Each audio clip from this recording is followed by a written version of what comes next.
This young boy builds a huge harem because every girl he likes falls in love with him in the end. It is said that he has dated 10,000 beautiful girls, so he is called the capturing god. Unexpectedly, the boy's way of making the girls fall in love with him is to be crazy playing games. Let's see what this is all about. The story begins with Elsie, the messenger of hell, being assigned to go to Earth to capture evil spirits. This is a very important task because there are so many evil spirits left on Earth, and the world may be destroyed. In order to capture evil spirits, Elsie must rely on the help of a human, who is a high school student, Kaima. The gods also call him the capturing god. It is said that he once successfully dated 10,000 beautiful girls. In fact, the gods misunderstand Kaima. He has indeed successfully dated 10,000 beautiful girls, but all in Bishoujo games. Kaima loves Bishoujo games and he plays it almost all the time, totally not interested in real-life relationships. One day, Kaima suddenly receives an email with a contract with Hell. He thinks it is an ad for some fantasy game, so he clicks on yes and signs a contract with Hell. Then Elsie comes to his side. Kaima is frightened and wants to escape. Elsie captures him and tells him that he must help Hell catch evil spirits or the collar around his neck will explode. Only then does Kaima discover that he has been collared around his neck. Elsie goes on to explain Kaima's duties. Evil spirits sometimes escape from Hell to Earth, and they hide in the gaps in the girl's heart. As soon as Kaima fills the gap, the evil spirits are driven out, at which point she can capture the evil spirits. The way to fill these gaps is to fall in love. So Kaima needs to fall in love with these girls possessed by evil spirits and help Elsie capture them.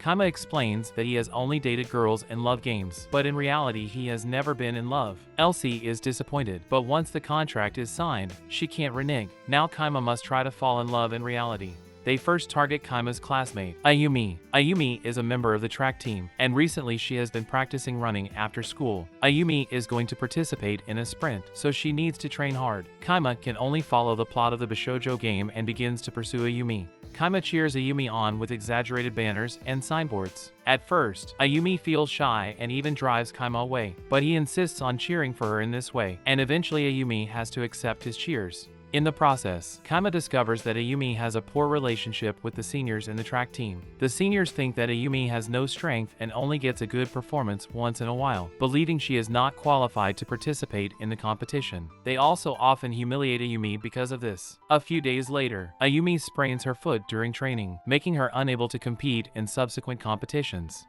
Soon, Kaima discovers the truth. Instead of treating Ayumi as a patient, he continues to cheer for her. It turns out that Ayumi loses confidence because she is often humiliated by the seniors. She is afraid of losing in the next matches, so she pretends to sprain her foot. In fact, Ayumi is not injured at all. Kaima tells her that as long as she runs as hard as she can, it is fine, and she doesn't need to think about anything else. In his heart, she will always be number one, and he will always cheer for her. Ayumi is very touched and at the same time develops an affection for Kaima. Later, Kaima accidentally trips, and Ayumi accidentally kisses him when she reaches out and grabs him. At this moment, the gaps in Ayumi's heart are filled with love, and the evil spirit is driven out. Elsie immediately captures it. Kaima and Elsie's first mission is successfully completed. After Elsie captures the evil spirit, Ayumi forgets everything about Kaima, but Kaima's encouragement still works, and Ayumi participates in the competition and wins first place. The seniors finally recognize her strength, and Ayumi regains her self-confidence. At this time, Kaima surprisingly discovers Elsie transfers to his class as his sister. Besides, Elsie claims to be a natural daughter of Kaima's father, and she was abandoned by Kaima's father from an early age. Kaima's mother is kind, and after scolding Kaima's father, she adopts Elsie. From then on, Elsie begins living with Kaima. Elsie has magic, but lacks common sense of life. She cooks dishes from hell for Kaima and can also clean rooms with magic. But she doesn't know that boys and girls should take separate baths, so she enters the bathroom while Kaima is bathing. This makes Kaima feel very embarrassed. Regardless, Kaima eventually accepts Elsie as his sister. Not long after, a new target appears. Her name is Mio, and she was born into a very rich family. Mio never carries change, and she always buys things with the largest denomination of banknotes. Even if she buys too many things, she won't accept change. Kaima speculates based on the experience of the game that although such a girl looks arrogant, she still longs for love in her heart. As long as his confession can touch her, she will like him. But the game is very different from reality. Although Kaima confesses to Mio with carefully prepared lines, Mio still rejects him and has the driver beat him up. So Kaima decides to investigate her personality before trying to pursue her. Then he and Elsie discover that Mio lives in a dilapidated apartment. She used to be indeed a wealthy daughter, but after her father's death, her family went bankrupt. Mio's driver is very loyal to Mio's father, but now he also quits because he has not been paid for too long. When Mio goes out, she meets Kaima. She knows that Kaima has discovered the truth and is embarrassed, afraid that her classmates will find out that she has become poor. Kaima believes this is a good opportunity for him to pursue Mio. Since Mio's driver resigned, Mio is worried about how she goes to school, and if she walks to school, she will be found to be poor. So Kaima changes into the driver's clothes and rides a bicycle to pick her up. Mio thinks the bike looks too shabby and she doesn't want to sit on it. So Elsie casts magic to conjure up a carriage so that the bike looks high-end. Only then does Mio agree to let Kaima send her to school. In addition, in order to satisfy Mio's vanity, every day Elsie makes the carriage more luxurious. The heavier carriage also makes Kaima more tired. In the process, Mio also gradually has a crush on Kaima, but she is reluctant to show him her affection for him. For some reason, Mio has always resisted falling in love with ordinary people. Kaima believes that Mio's actions may not be caused by just vanity. At this time, he discovers an invitation letter that Mio has discarded, and he decides to use this opportunity to make Mio fall in love with him completely. At night, Kaima invites Mio to a luxurious dinner party according to the invitation letter. Since Kaima can't dance, Mio teaches him to dance outside the dinner hall. Several guests attending the dinner party see Mio. They mock Mio for still coming to the dinner party even if her family went bankrupt, causing Mio to be sad.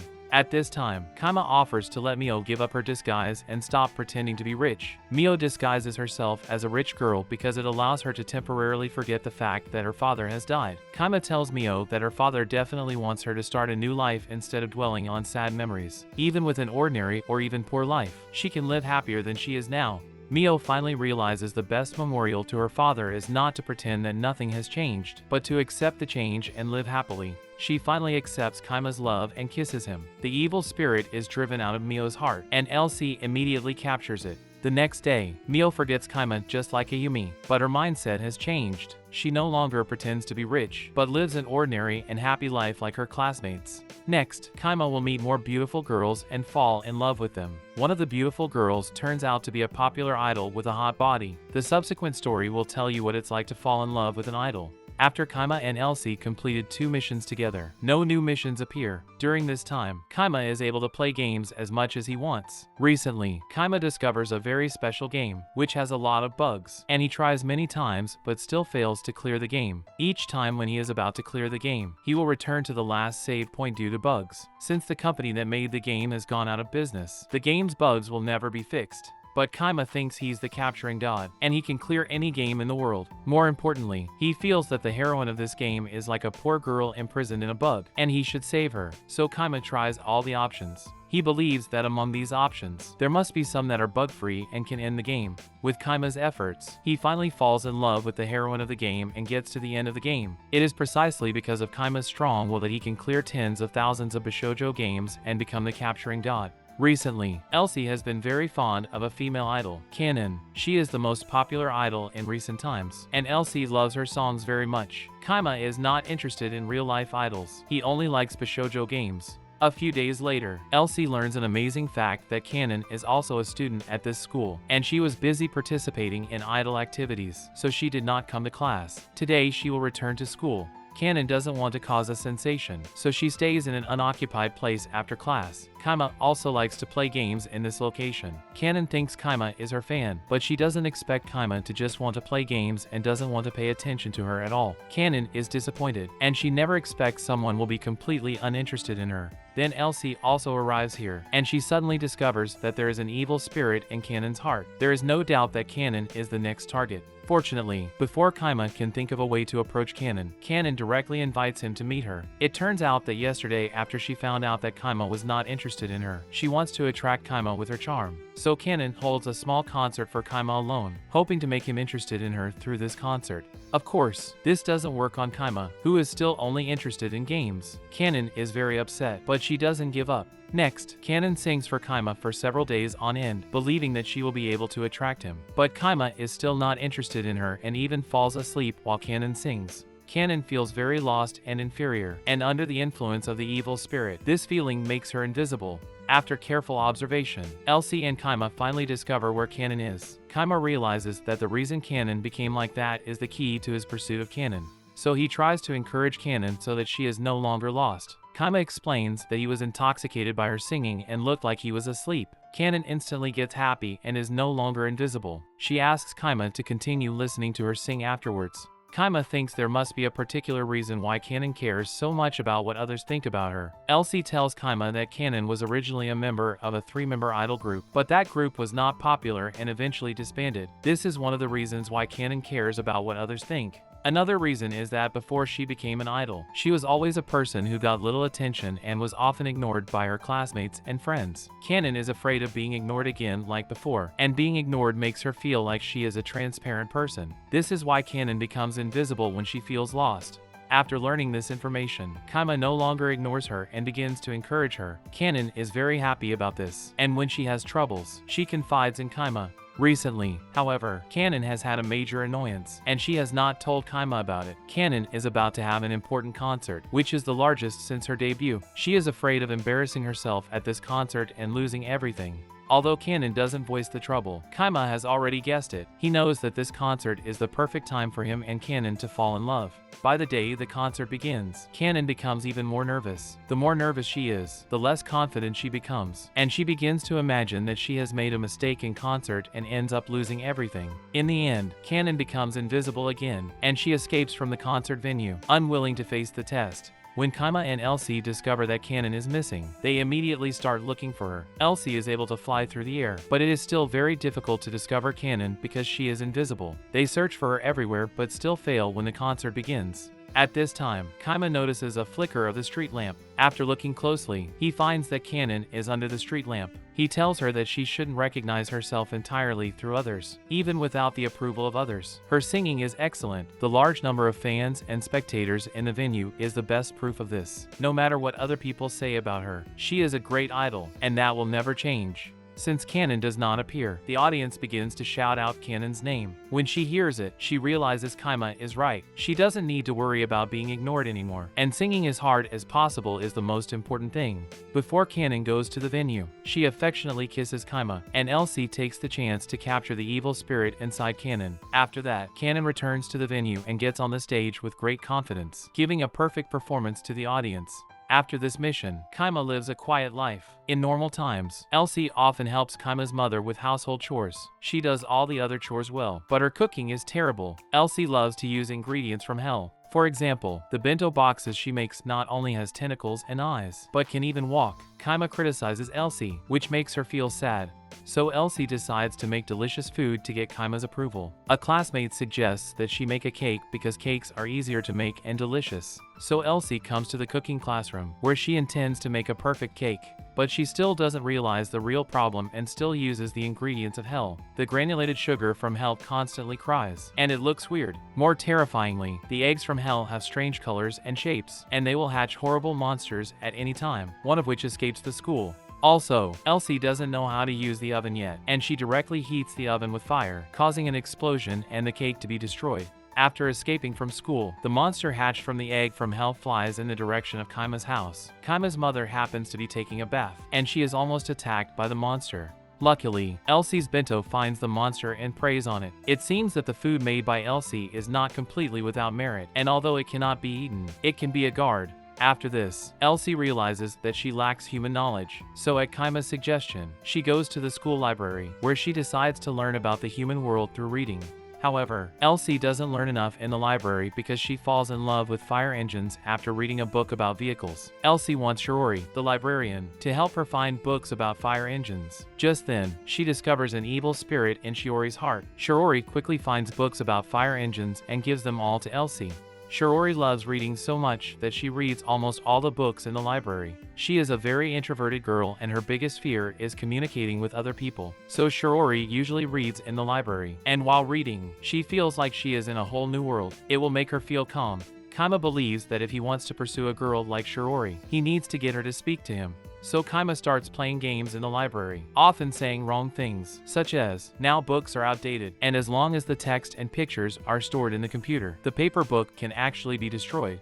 Shiori loves books, and she opposes Kaima's words, but she is very introverted and is afraid to talk to people, let alone contradict others. So Kaima makes more and more excessive behavior, and even begins to write on books in the library. Shiori finally can't help but stop Kaima. Kaima immediately explains that he is simply correcting errors in the book, but Shiori believes that even if there are errors in the book, he should not write on it. Although the atmosphere is a little awkward, Kaima finally gets a chance to communicate with Shiori. After that, Kaima writes in the book again. Shiori stops him immediately, but this time, Kaima is writing his own book. Shiori feels embarrassed and shy, and she can only apologize to Kaima. Afterward, Kaima goes to the library every day to play games or read books. Shiori becomes familiar with Kaima, and she is no longer afraid to talk to him. Their relationship has improved a lot, but they are unlikely to fall in love for the time being. But one day, Kaima finds Shiori has torn up a notice, and it is his first time seeing Shiori so angry. After Elsie puts together the fragments into a complete notice, they learn that the other librarians have decided to set up a film-watching section in the library, and therefore intend to destroy some of the old books. The introverted Shiori doesn't want old books to be destroyed, but she doesn't know how to convince other librarians, so she chooses a strange method of protest. Shiori directly closes the library so that the other librarians can't enter it. In this way, they cannot set up the film watching area and won't discard old books.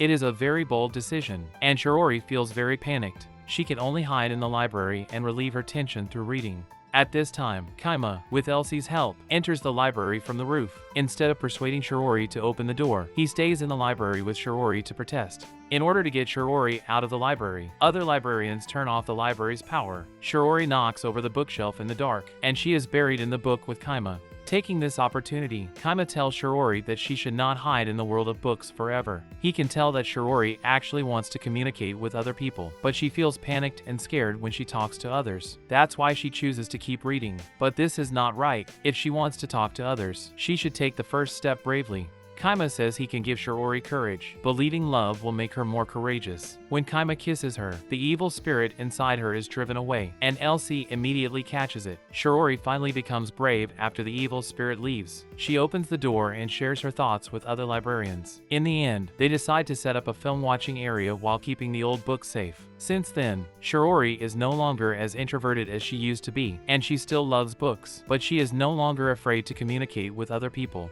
For some time afterwards, no new evil spirits appear. Kaima finally has time to play the game as much as he wants, and he buys tons of Bishoujo games. After that, he makes very unusual actions, turning on 6 game consoles and playing 6 different games at the same time. Soon, he clears all of them, but he still feels unsatisfied and embarks on an even more exaggerated challenge. This time, Kaima decides to play 12 games at the same time. He switches between 12 gamepads and eventually manages to clear all the games, at which point he seems to enter a magical world. In this world, the characters of those Bishoujo games are no longer virtual, but real beautiful girls. Kaima lives happily with them. Here, he has a super large harem with more than 10,000 girls. Kaima proves that he is indeed the capturing god, both in reality and in games. In the future, he and Elsie will continue to capture evil spirits, fall in love with more beautiful girls, and help more people. That brings the end of the first season of The World God Only Knows. This is a very classic anime, and Kaima is one of my favorite male protagonists. He is always gentle and calm, and he helps many girls drive away the evil spirits, even though the girls won't thank him afterward. I think Kaima will also be sad when the girls forget him. I hope in the future, there will be a girl who can have a formal date with him. Well, today's video ends here. Please like and subscribe. If you want to see the next part of this anime, please comment. Keep going in the comment area. The more comments I have, the faster I'll recap the second season. See you next time.